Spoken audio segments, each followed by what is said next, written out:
Hey everybody, it's Mrs. C, and I am here to give you a little bit of intuition on algebra tiles. So you may have used these in the past. They're definitely popular to me because I feel like it just kind of makes algebra make sense a little bit. So what I want to do is start off with one of my favorites. It's the unit square. And so what I want to do is tell you a little bit about this unit square. The unit square has a side length of 1, and because it's a square, all of its lengths, side lengths are 1. And so what would its area be? The area of a square with a side length of 1, the area would be 1. Now, I'm not showing units squared. Please forgive me for a moment. I don't want labels to confuse the issue. So when we have a little square when we're doing algebra tiles, it represents the number 1. So let me give you the other algebra tile that's very popular. It looks something like, just about like that. Now, I want you to notice something about this guy. He's a little bit longer. He's not a square, but it's a rectangle, right? One of its side lengths, it's what we would probably refer to as its width, down here maybe, looks to be the same as our little unit square, doesn't it? See, this was all 1, this was 1, this was 1, and look, they share that length. This is the same as this, and that's important with an algebra tile. And so the longer rectangular tile that we use has a width of 1 and a length of x, meaning I don't know the value of that length. Now, let me erase that other side so I have a little bit of room to work here. So it's got a width of 1, just like our little unit square, and it has a length of x. Now, what would the area of this rectangle be? Because we usually call them by their areas. Our little square is a 1, and our rectangle, of course, area, length times width, the area would be x times 1, which is, x. So we refer to the longer rectangle tile as the x tile. So let me put their little areas. Let me pick a different color. All right, here we'll call you 1, we'll call you x, and that way I can erase and make room for one more tile. Now, the other tile that you're going to see a lot looks something like, no, doesn't look like that. That would be hard to work with, wouldn't it? It looks like this. Now, it's supposed to look like a square. I hope it does to you. Now, let's take a look at this. Now, this isn't a 1-unit square because its lengths or its side lengths are not 1 unit. If you take a look at them, its side lengths are equal to what? Well, I kind of set it next to the one that it was equal to. Yeah, it's equal to x. This one is as long. This one is as long as this one. Those are congruent sides. And so when we do this, we're going to notice that this little guy, since it's a square, is the same on all sides, and its value is x. So that would be length times width. That would be x squared. So this is my x square.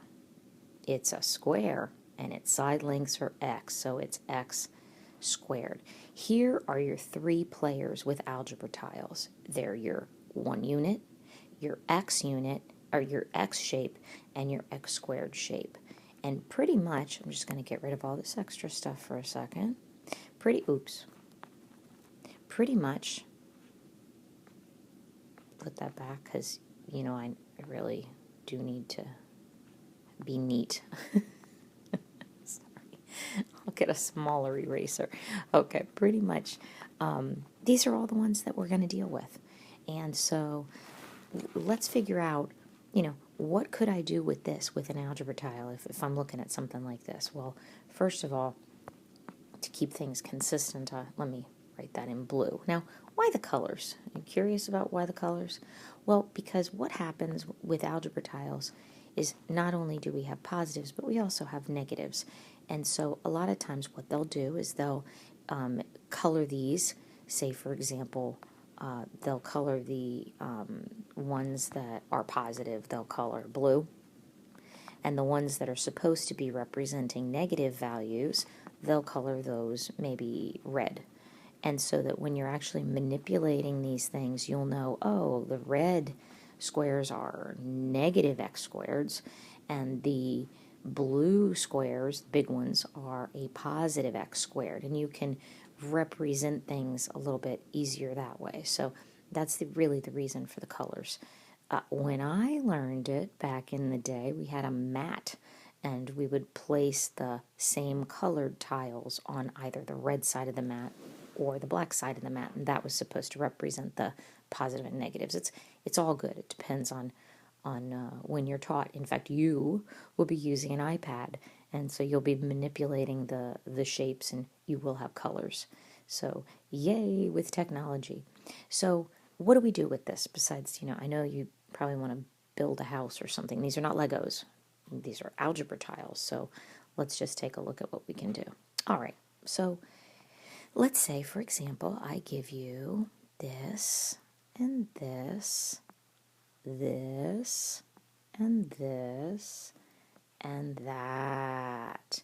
And I ask you, what does that represent? What kind of a polynomial is this representing? First of all, please understand, I did it really quickly. This guy over here does not look on the right, does not look like a square. Let's pretend they are. And so if all things are positive in this case, let's take each one at a time and decide what value they represent.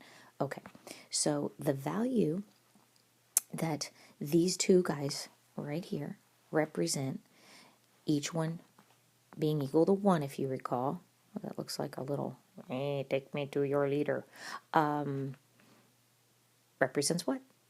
It represents the value 2. Okay, let's come over here. I don't know about you guys, but I just keep seeing faces.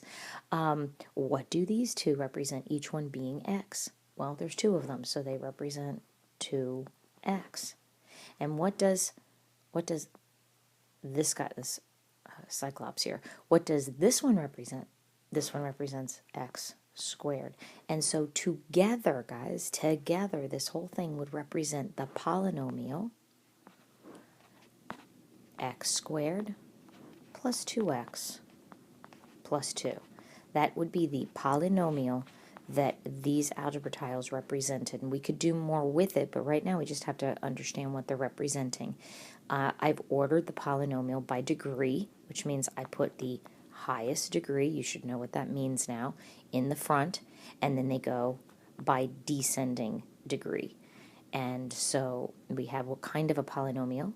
How many terms does it have? It has 3, so it is a trinomial, and its degree would classify it as a quadratic. So what we have here represented is a quadratic trinomial.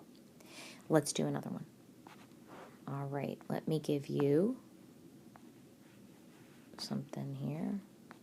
Okay, these are supposed to be squares. I'm just making them very quickly. Make it thinner, and there, and there, and big. These are supposed to be the big ones. Apologies for them not really looking like that. Okay, hang on. I am not done with you because this is going to be the last hurrah, and I want to make sure you get the point.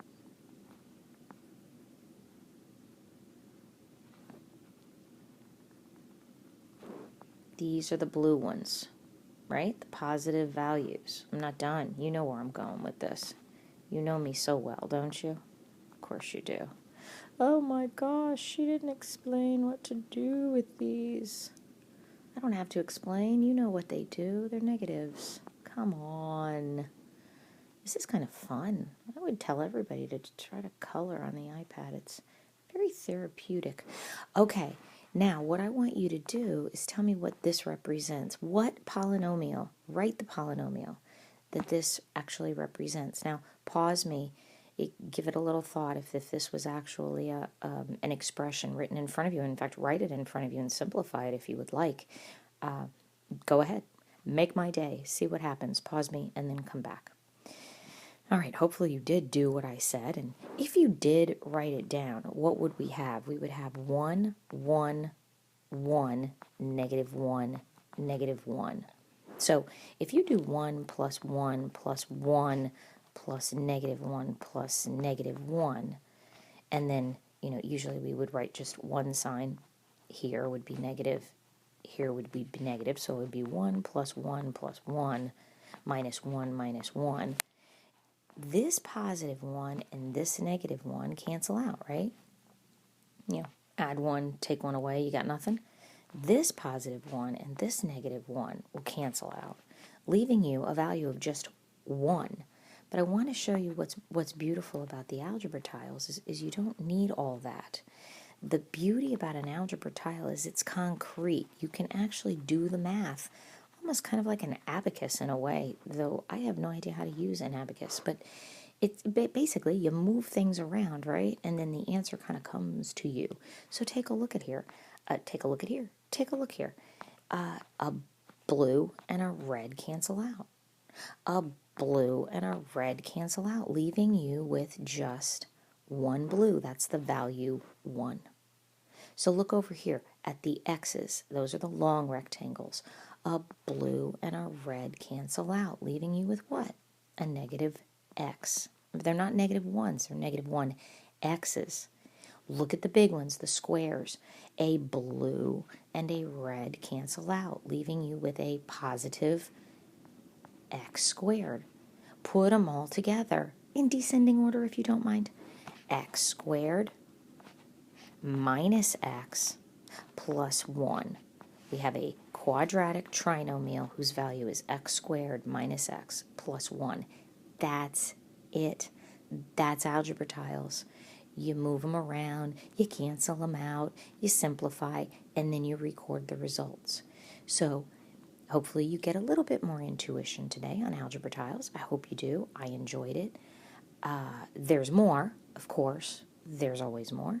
But for now, I think you're in good shape. I think you got the basics, the basic intuition of algebra tiles. See you on the flip side. Peace.